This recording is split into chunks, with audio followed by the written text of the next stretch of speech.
Le premier pilier d'un plan d'accompagnement solide, c'est le sens.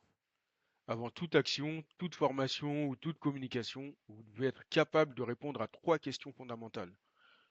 Pourquoi on doit changer? Ça, c'est la première question. Deuxième question, pourquoi on doit changer maintenant? Et enfin, la troisième question, qu'est-ce qui change pas finalement? Si vous ne répondez pas clairement à ces trois questions, votre changement sera perçu comme une contrainte, juste une contrainte supplémentaire en fait.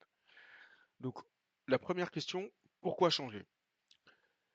Un changement, c'est jamais neutre. On l'a vu dans des vidéos précédentes et il faut savoir répondre à un problème concret. Dans notre exemple du guichet digitalisé, on passe finalement des demandes qui sont faites sur les WhatsApp personnels de chaque individu et du cahier papier à un outil de ticketing. Pourquoi? Bah parce qu'il y a des pertes d'informations. Il y a des demandes qui sont faites sur les WhatsApp des agents mais qui ne sont jamais traitées. On a des erreurs de suivi. On a une absence d'indicateurs faibles. Et on a même des tensions du coup avec les clients. Donc le changement répond à un dysfonctionnement qui est réel. Donner du sens, c'est relier finalement ce changement avec un problème visible qui est en plus partagé.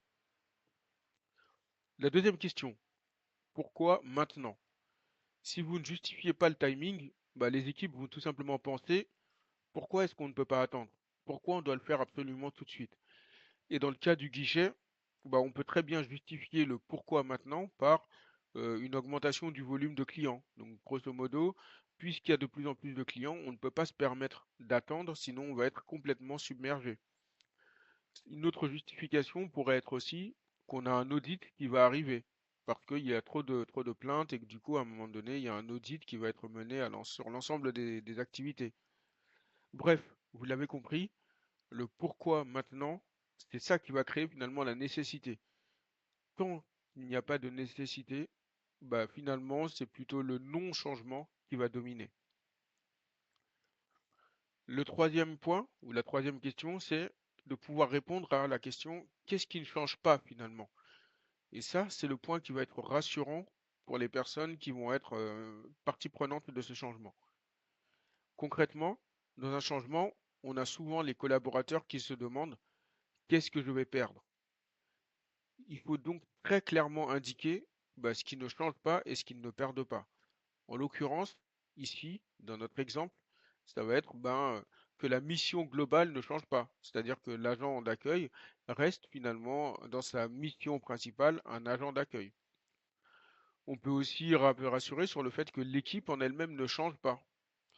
Donc finalement, dans cet exemple, hein, on change l'outil, mais on ne change pas l'identité, on ne change pas les équipes. Ce qui peut être différent dans d'autres types de projets. Donc en résumé, ce qu'il faut retenir, c'est que lorsque l'on apporte le changement, il y a ce pilier qui consiste à donner du sens et il repose sur trois éléments essentiels. Pourquoi changer? C'est ce qui va donner la direction. Pourquoi maintenant?